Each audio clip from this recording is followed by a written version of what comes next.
ഇതിൽ ഇസ്ലാമോഫോബിയ പറയുന്ന സമയത്ത് നമ്മളിതെല്ലാം പറയണം എന്ന് പറയുമ്പോൾ ഈ കാഫറിനെ കൊല്ലുന്ന കാര്യം പറയുമ്പോൾ എവിടെ റെഫറൻസ് എന്ന് ചോദിച്ചിട്ട് ഇവിടെ തന്നെ ഉണ്ടാവും ചില കോയമാർ. അവർക്ക് വേണ്ടിയിട്ട് 9:29 പോയി വായിക്കുക. ഒരുപാടെണ്ണം ഉണ്ട്, തൽക്കാലം ഒരെണ്ണം പിടിക്കുക.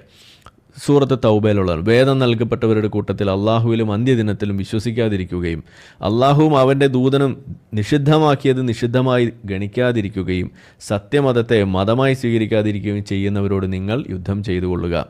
അവർ കീഴടങ്ങിക്കൊണ്ട് കയ്യോടെ കപ്പം കൊടുക്കുന്നത് വരേക്കും. അതിനവിടെ ഉപയോഗിച്ചിരിക്കുന്ന വാക്ക് ജിസിയ കൊടുത്ത് നിങ്ങൾ ദിമ്മികളായി രണ്ടാം കിട പൗരന്മാരായിട്ട് ഈ മുസ്ലിങ്ങൾക്ക് കീഴിൽ ഒതുങ്ങിക്കഴിയുന്നത് വരേക്കും, അല്ലെങ്കിൽ അതിന് നിങ്ങൾ വഴങ്ങുന്നത് വരേക്കും നിങ്ങൾ അവരുമായിട്ട് യുദ്ധം ചെയ്യുക, അല്ലെങ്കിൽ അവരെ കൊന്നുകളയുക, അല്ലെങ്കിൽ അവരെ അടിമകളാക്കി പിടിച്ച് ചന്തയിൽ കൊണ്ടുപോയി വിൽക്കുക.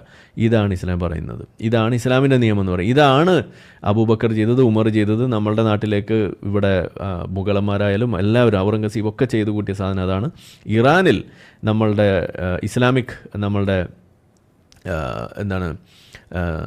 അവിടെ ഉണ്ടായിരുന്ന ഈ സൊറാസ്ട്രിയൻ മതത്തെ അവിടെ മുച്ചൂടും മുടിച്ച് അവിടെ ഇസ്ലാമിക ആധിപത്യം സ്ഥാപിച്ച് ഇന്ന് കാണുന്ന തലത്തിലേക്ക് ഇറാനെ കൊണ്ടുപോയത് പോലും ഇതേ പ്രിൻസിപ്പിൾ അപ്ലൈ ചെയ്തിട്ടാണ്.